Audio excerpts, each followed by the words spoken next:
Ayon sa Pag-asa, easterlies pa rin ang nakakaapekto sa eastern section ng ating bansa, habang amihan o northeast monsoon nakakaapekto naman sa extreme northern Luzon. Walang bagyo o low pressure area na minomonitor sa loob ng ating PAR na maaaring makaapekto sa ating bansa. Samantala ngayong araw, dahil pa rin sa pag-iral ng nasabing amihan, asahan ang bagyang maulap hanggang sa maulap na halangitan with isolated light rain sa Batanes at Babuyan Islands.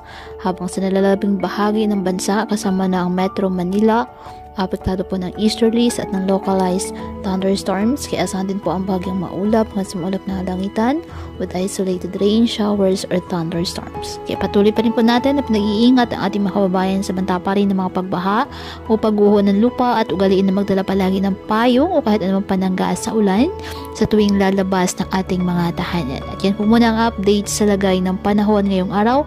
Muli patuloy po tayo na mag-ingat at palaging tandaan, God loves you. Stay safe and God bless.